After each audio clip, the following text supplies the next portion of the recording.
In this video, I'm going to focus on our GitHub repository and some of the settings that we might want to set on there. So I'm going to click on the settings tab, and in the general tab on the side, I'm going to scroll down to the features section, and we're not going to use a wiki on this. I do want to keep issues, and we're going to use projects for this to plan some of our features coming up soon.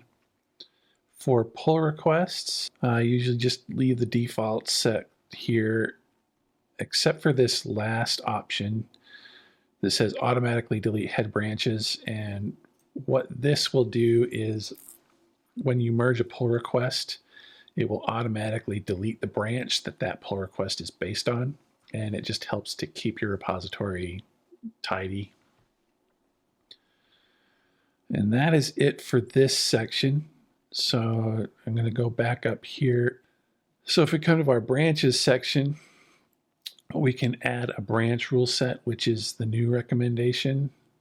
If we click on that, where we actually end up is in the rule set section here.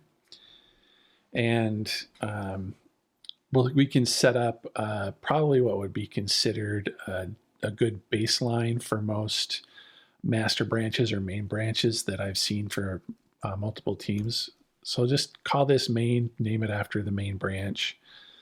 The bypass list, if there's anyone, role or team or individual that you want to be able to bypass the rules. And for example, if we don't want people to be able to force push to the main branch, but you want to have like an admin or somebody be able to force push if they need to, then you can add them to this list and they'll be able to do that. Targets. So we're going to add the default branch, which is main. You can actually create, you can use a pattern.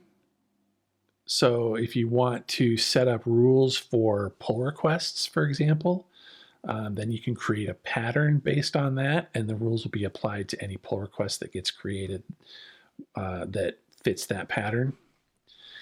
Now we get down into the rules section.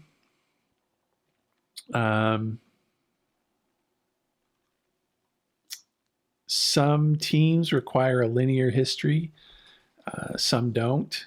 So you can turn this on or off as you need to. Requiring a merge queue. Merge queue is a feature where that comes into play when you have a bunch of pull requests that are being merged, especially in quick succession.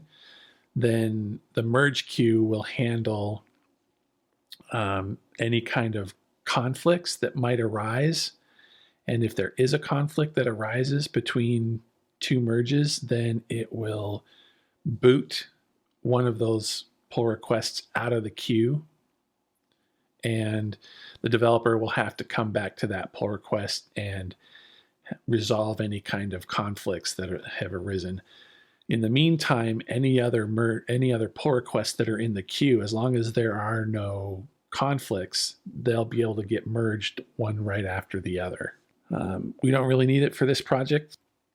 Require deployments to succeed. We're not implementing any kind of continuous delivery pipeline here, so we won't need that. Requiring signed commits. This would require every developer to sign all of their commits. I have configured Git to use 1Password to use an SSH key to sign my commits. Requiring a pull request before merging. This is a common practice with a lot of teams, and you can define a number of approvals or code reviews that are required before a pull request can be merged. Dismissing a stale pull request approval just means that let's say that we set this up with two required approvals, and you have one person that comes in and they do a code review and they leave comments, and the developer implements some of the changes that were suggested in that code review and then pushes those changes up, then that code review will be dismissed. Requiring a review from code owners, you can actually add a file to your repository that lists, it basically matches paths in your project to GitHub username tags so that you can define code owners for specific files. You can just assign code owners to specific directories and things. One example of how this could be beneficial is, let's say that you have a large team and a developer has made a lot of changes both to their back-end code, controllers and models and things, but they've also made some updates to front-end code like the Vue files or CSS files, maybe some JavaScript files and things. Then if you have people on your team who are dedicated front-end developers or designers, then you can actually add to this file, you can assign that user to your app assets folder. So any changes made to files in any of those folders, images, JavaScripts, that sort of thing, styles, then a code review would be required by whoever you identify for those specific files in order to be eligible to merge. Require approval of the most recent reviewable push. Just whether the most recent push must be approved by someone other than the person who submitted it. Maybe a developer creates a pull request and then someone comes in and does a code review and they actually make the changes themselves and push those changes up. They could not then approve their own changes, basically. Someone else would need to take a look at it. Requiring a conversation resolution before merging. Again, as you're doing a code review, developers can leave comments, they can ask questions, they can highlight sections of code and make suggested changes. When that happens, the developer who created the pull request can come in and they can mark any discussion going on as being resolved or not. And so turning this on would require that every conversation that has been started in the code review must be marked as resolved first before you can merge.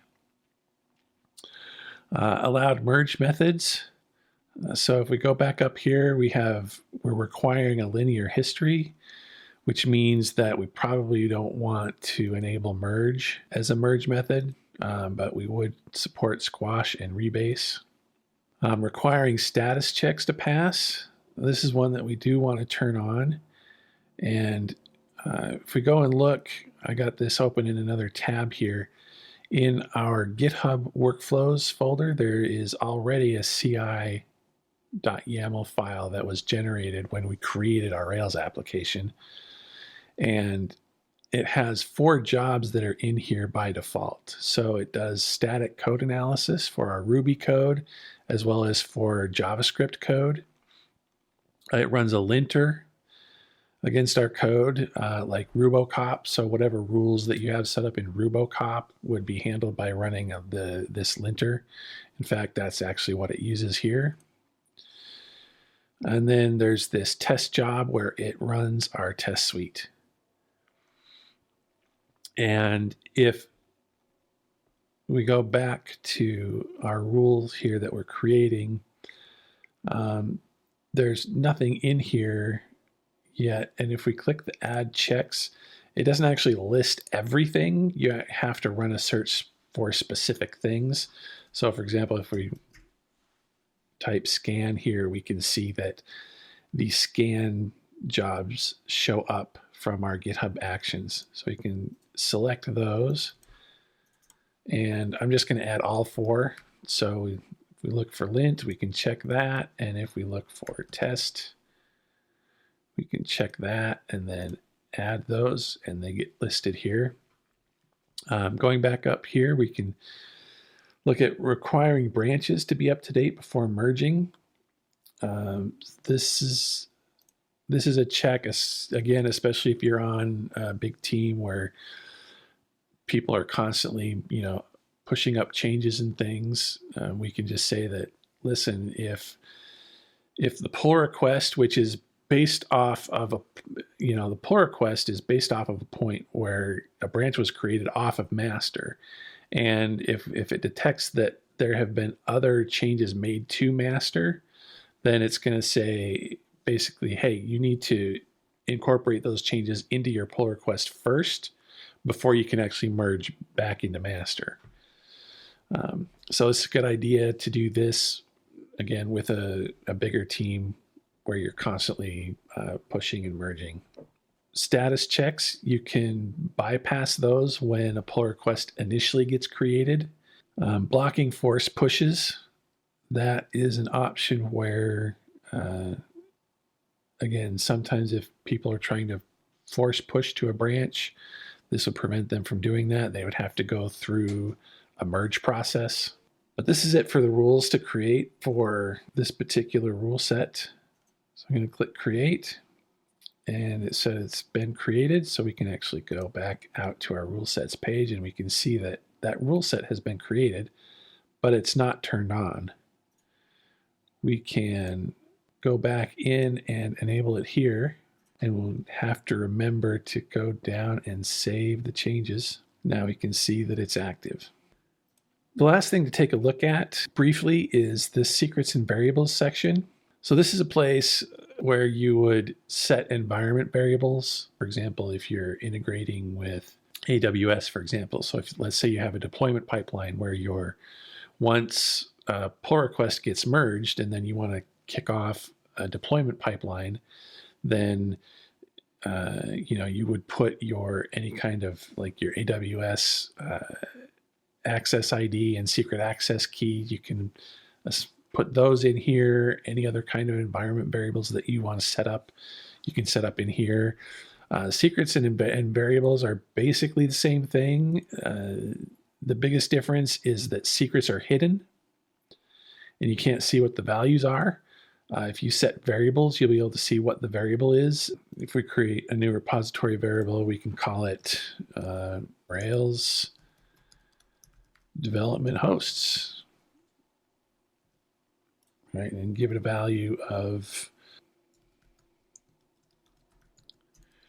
realpix.com. So if we add that variable,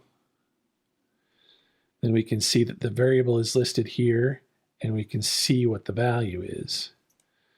So I'm just going to delete that. If we go over to secrets and we create a repository secret and we give it, secret name,